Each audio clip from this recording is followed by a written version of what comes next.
नमस्कार, जय श्री राम।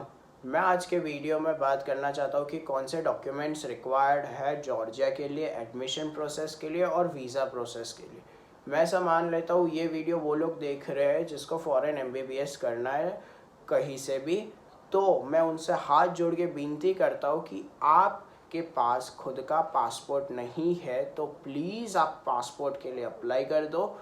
क्योंकि आपको पता है कि आपको पता है कि आपका नीट का स्कोर क्या आ रहा है। आपका कोचिंग क्लासेस में आप टेस्ट दे रहे हो तो आपको पता है कि आपका स्कोर क्या आ रहा है। तो आप उस हिसाब से आपका पासपोर्ट बनवा लो। और जिसको फॉरेन एमबीबीएस करना है और उसके पास पासपोर्ट नहीं तो वो बंदा तो पहले बना ले, ठीक है। क्यों पासपोर्ट नेसेसरी है? पहली चीज़, आपका एडमिशन प्रोसेस के लिए लगता है पासपोर्ट। फिर आपकी लगती है 10th की मार्कशीट, 12th की मार्कशीट, स्कूल लिविंग सर्टिफिकेट, ठीक है। ये डॉक्यूमेंट्स रिक्वायर्ड है आपके एडमिशन प्रोसेस के लिए। आपके पास सारे डॉक्यूमेंट्स है बट पासपोर्ट नहीं है तो आपका एडमिशन प्रोसेस शुरू नहीं होगा। तो प्लीज़ आप पासपोर्ट बनवा लो। आप जो भी स्टेट से बिलोंग करते हो वो स्टेट में जाओ या पासपोर्ट एजेंट को बुलाओ घर पे, पासपोर्ट बनवा लो, ठीक है। फिर हम लोग बात करते हैं कि कौन से डॉक्यूमेंट्स, जैसे मैंने बताया 10th की मार्कशीट, 12th की मार्कशीट, स्कूल लिविंग सर्टिफिकेट और स्पॉन्सरशिप लेटर। ये 5 लेटर्स, यानी आपकी 12th की मार्कशीट के 2 पार्ट आते हैं। 10th की मार्कशीट हो गई, फिर 12th की 2 पार्ट आते हैं मार्कशीट के, फिर स्कूल लिविंग सर्टिफिकेट और स्पॉन्सरशिप लेटर। ये 5 डॉक्यूमेंट्स आपको रिक्वायर्ड होंगे वीज़ा प्रोसेस के लिए। और जब आपका सपोजिंग TSMU यूनिवर्सिटी का खुद का एग्ज़ाम पैटर्न होता है कि एडमिशन प्रोसेस का रहता है। TSMU यूनिवर्सिटी आप जॉर्जिया चूज़ करते हो तो उसमें IELTS, TOEFL इसी ने एग्ज़ाम की ज़रूरत नहीं है एडमिशन प्रोसेस के लिए, ठीक है। मैं आपको बताना चाहता हूँ ऐसे कौन सी भी इंग्लिश टेस्ट की, इंग्लिश प्रोफिशिएंसी टेस्ट की एग्ज़ाम नेसेसरी नहीं है। यहाँ पे सब यूनिवर्सिटी का आपका खुद का एग्ज़ाम पैटर्निंग टेस्ट रहता है बच्चों को एनरोल करने के लिए। सपोजिंग TSMU का यूनिवर्सिटी का खुद का एक इंग्लिश टेस्ट रहता है। वो टेस्ट बच्चा जब क्वालिफाई करता है तब उसका एडमिशन प्रोसेस शुरू होता है। जो नहीं क्वालिफाई करता उसके पास दूसरा चांस होता है वो एग्ज़ाम लिखने के लिए, बट उसका कुछ एक्स्ट्रा चार्ज रहता है। वो डिपेंडिंग अपॉन यूनिवर्सिटीज़ रहता है। बच्चे के पास शायद 2 या 3 चांस होते हैं बट मोस्टली सारे बच्चे एक टेस्ट में क्वालिफाई हो जाते हैं। फिर आपका लगता है इंग्लिश टेस्ट क्वालिफाई होने के बाद आपका लगता है TSMU यूनिवर्सिटी से आता है आपका लेटर ऑफ एक्सेप्टेंस, यानी आपका TSMU में एडमिशन प्रोसेस हो गया। मैं आपको यार TSMU का एग्जांपल देके समझाना चाहता हूँ। फिर TSMU एक्सेप्टेंस लेटर होने के बाद आपको लेटर आता है प्रोविजनल एडमिशन लेटर का। प्रोविजनल एडमिशन लेटर के बाद आपका लेटर आता है मिनिस्ट्री अप्रूवल का, और फिर आपका आता है EQE सर्टिफिकेट।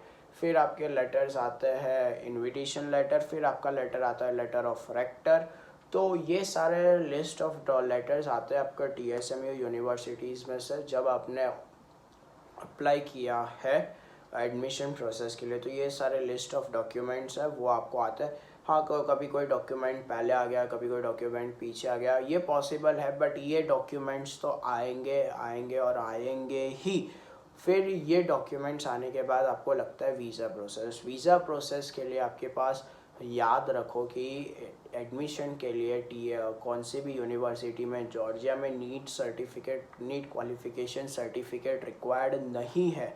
बट आपको नीट क्वालिफिकेशन सर्टिफिकेट रिक्वायर्ड है कब?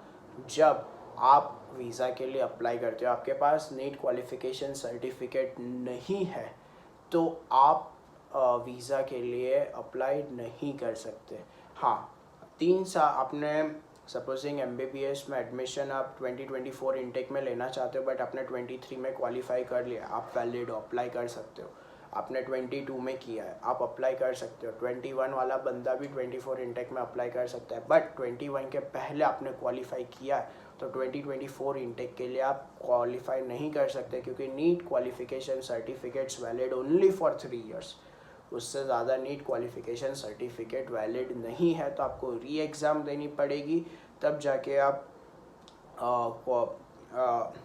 वीज़ा के लिए एलिजिबल हो। तो वीज़ा के लिए मस्ट एलिजिबल है नीट क्वालिफिकेशन सर्टिफिकेट।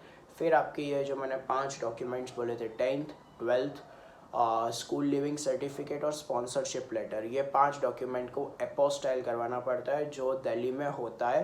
तो वो डॉक्यूमेंट्स को आपको एपोस्टाइल करवाना पड़ता है। ये सारे डॉक्यूमेंट्स एपोस्टाइल हो गए, फिर आपको ये यूनिवर्सिटीज़ के लेटर्स जितने भी मैंने बोले थे, provisional admission letter, invitation letter, letter of rector, ये सारे लेटर्स आपको लेके जाने होते हैं VFS ग्लोबल में। VFS ग्लोबल में लेके जाने के बाद आपको उससे पहले फॉर्म फिलअप करना होता है जो वीज़ा का D3 फॉर्म होता है। फिर आपका एकोमोडेशन लेटर होता है, जॉर्जिया में आप कहाँ पे एकोमोडेट करते हो, आपका 1 ईयर का इंश्योरेंस, आपकी फ़्लाइट टिकट्स, ये सारे डॉक्यूमेंट्स रिक्वायर्ड होते हैं। और आपको वीज़ा D3 फॉर्म फिलअप करना होता है और वीज़ा D3 फॉर्म के साथ ये सारे डॉक्यूमेंट्स अटैच करने होते हैं। और आप VFS ग्लोबल में आपके नियरेस्ट स्टेट में, ऑलमोस्ट सारे स्टेट में VFS ग्लोबल है, आप वो स्टेट में जिस स्टेट से आप बिलोंग करते हो वो नियरेस्ट VFS ग्लोबल में जाके ये सारे डॉक्यूमेंट्स आपको अप्लाई करने होते हैं और आपका वीज़ा का प्रोसेस शुरू होता है। वीज़ा का प्रोसेस करीबन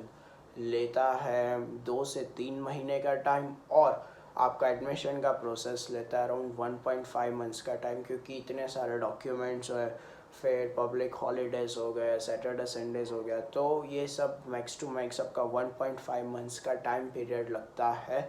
आप जब भी जॉर्जिया के लिए आपको एडमिशन प्रोसेस के लिए अप्लाई करते हो तो 1.5 मंथ्स का टाइम लगता है एडमिशन प्रोसेस के लिए। और वीज़ा से, इंडिया से आप अप्लाई कर रहे हो तो 2 से 3 मंथ्स का आपका वीज़ा अप्रूवल का टाइम लगता है। कुछ केस में वीज़ा जल्दी आ जाता है, कुछ केस में इससे भी थोड़ा ज़्यादा टाइम लगता है 4 महीने के लिए, बट एवरेज पकड़ के मान लो 2 से 3 महीने का टाइम लगता है। ठीक है, थैंक यू सो मच।